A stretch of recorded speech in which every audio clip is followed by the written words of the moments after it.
Let us recap. 3 years ago, you were sent to the center of the Earth as part of a top-secret mission to ensure the delivery of Little Orpheus, an atomic-powered capsule. You promptly vanished until you casually wandered up to Molodiyozhnaya Station 3 years later, claiming to have saved the world, but lost Little Orpheus in the process. Is this correct? Yes, General, it is, but... You are charged with many crimes against the state, including desertion, lying to a superior officer, and sedition. Any one of these charges bears the punishment of execution by firing squad.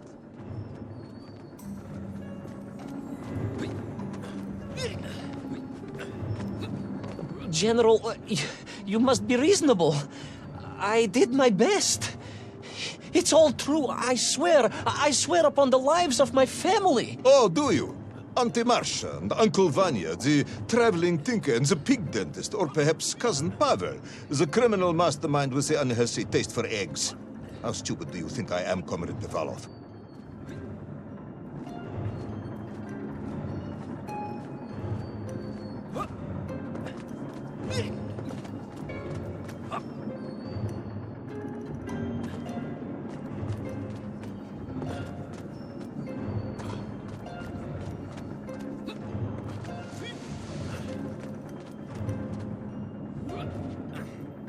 Sudayu, it is all true. Maybe your toy maker, or was it watchmaker, father, who apparently taught you all he knew, despite being killed when you were less than 5 years old. I was a fast learner? You have precisely 1 minute to convince me not to summon the guards, and have you shot on the spot. A minute? A lifetime. It's all I need, General.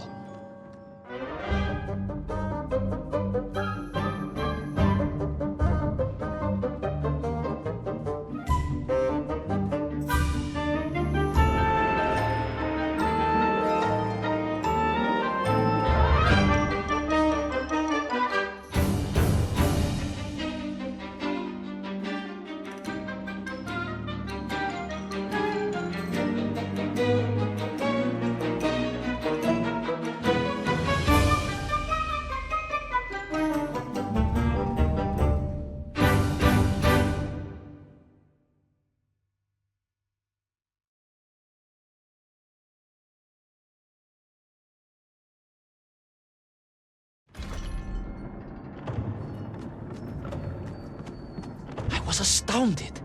My father, I told you, I think I told you, he was a toy maker, and he often played with clockwork parts. Tavarish. But this made all those childhood wonders pale into insignificance. And it was fortunate indeed that my uncle... Vanya, the pig dentist? No, my other uncle,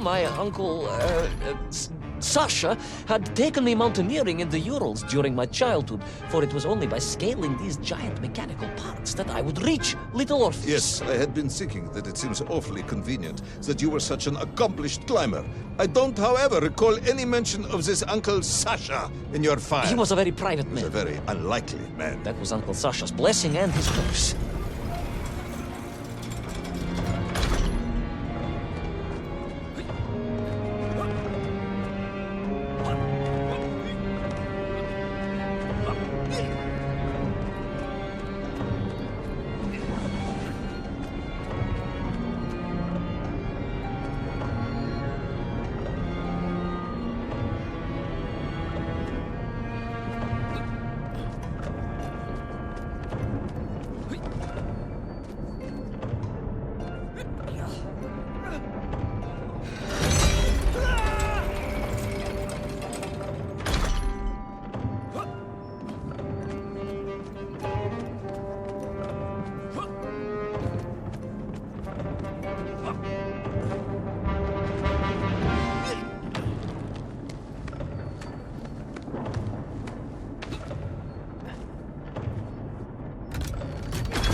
those great wheels and cogs clashed and boomed.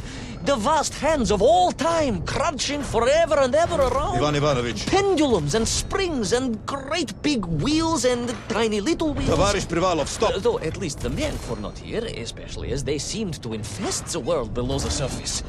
Myenk, Myenk everywhere. Myenk, Myenk, Myenk. Many Myenk. Myenk for plenty. Myenk. You are bambling, comrade. Enough.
But where was Toll? Aha!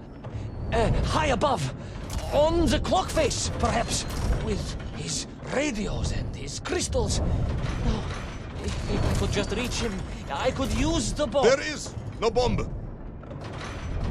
You have no idea how to make a bomb.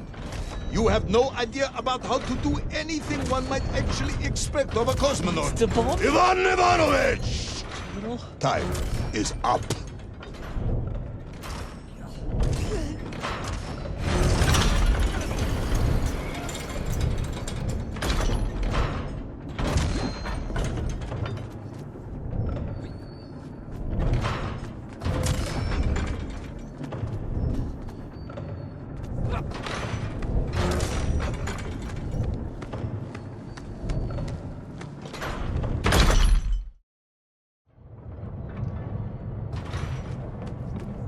Stop talking, Tavarish. You don't know what happens next. It is obvious. You've done very well. I applaud you for your efforts and your story. It is a wonderful tale, Comrade Privalov. I have enjoyed it immensely. But every story needs an ending. And it is clear yours does not have one. I just need more time. I think that even if I gave you all the time in the world, it would not be enough. No, General. I can do this. That is, I remember what happens next. I just need to catch my breath and compose myself. We both know how this story ends, comrade. But little Orpheus, you haven't heard what happened. We will find out soon enough. You will be executed, and another expedition will be sent. No, you cannot. You cannot. We must never go back. You don't understand.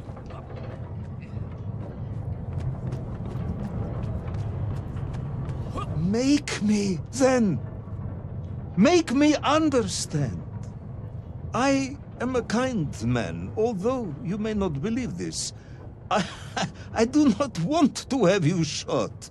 So help me. Make me understand. Tell me what happened to little Orpheus.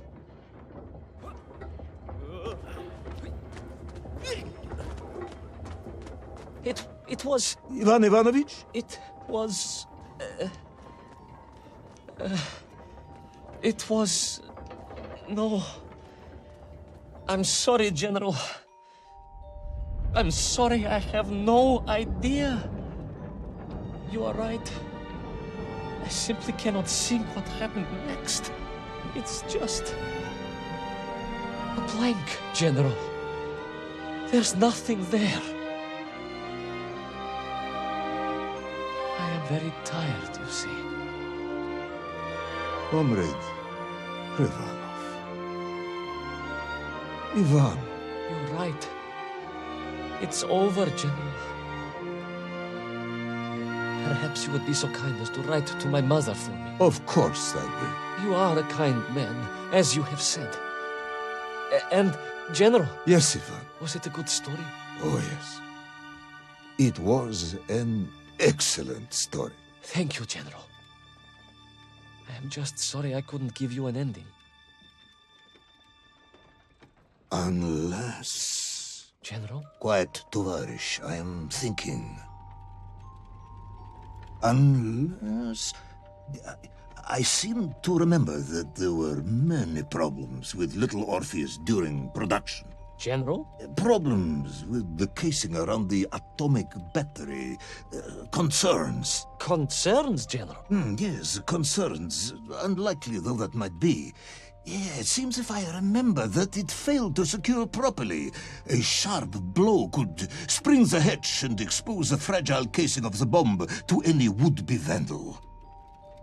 I'm not sure I follow. A resourceful yet forgetful hero might, one would think, take advantage of that fact. But how, General? Where would I find something to strike it with? The son of a watchmaker would easily find something within a giant clock mechanism that resembled a hammer, surely. A hammer? Why, yes, General. I do remember now. I grasped the hammer-shaped thingamabob. Let's just agree it was a hammer, Ivan. Yes, of course. Let's do that. I recovered my senses, shook my head, and looked about me. In my distracted stupor, I had climbed further up the tower than I ever thought possible. In front of me was the clock face, and I gazed out through it at the sheer expanse of history. And I knew whatever happened next... happened next? The hand of destiny had fallen upon your shoulder. Yes! It had. And what an extraordinary hand it was.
And so, Toll was defeated. Little Orpheus destroyed, the bomb lost forever. Not just that, General. In that moment, time sprung back to its proper shape, and I found myself once more in Plutonia, the start of my journey. But the wound in the interior sky was gone. The drill was gone. It was as if I had never been here. And they were nymph, free and happy, without the tyranny of toll, free to pursue their simple lives. But we can never go back? Never, General. One drill, one metal sphere, one lone cosmonaut was nearly enough to destroy time and unleash the tyrant toll upon our world. Who would think an innocuous beeping radio housed in a ball of metal could change the world so dramatically? Who indeed? But tell me, what of you? And what of your return to the surface? I stayed amongst the Mienk for as long as I could. But I came to realize they had begun to worship me as a king. No, General. I am a good socialist and could not allow this workers' paradise to become corrupted. And so I left that wonderful land for the last time. And then? And then I walked. For 2 years I wandered, always looking for a way home, through lands and worlds almost beyond imagination. Until one day I emerged, blinking into sunlight, and realized I was home.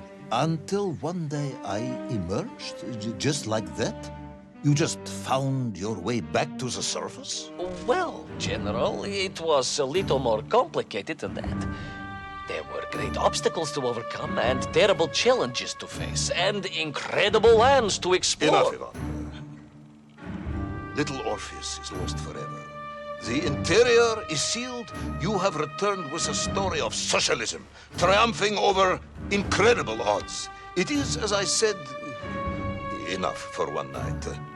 Enough for my report, at least. General, if I may... Comrade Ivan Ivanovich Privalov, you are found guilty of all charges brought against you and sentenced to execution by firing squad.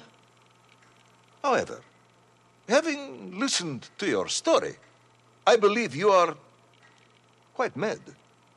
In other words, I find your madness guilty, not you. And we cannot execute madness. And indeed, there are lessons to be learned, even in the depths of this madness. Perhaps the Americans were right to send the chimp after all. So, General? Get out of my sight, Ivan. Go home. Enjoy a state pension as a madman. Just make sure I never see you again. Yes, General. Of course, General. Anything you say. I shall be small and quiet and live a life without excitement and... Out!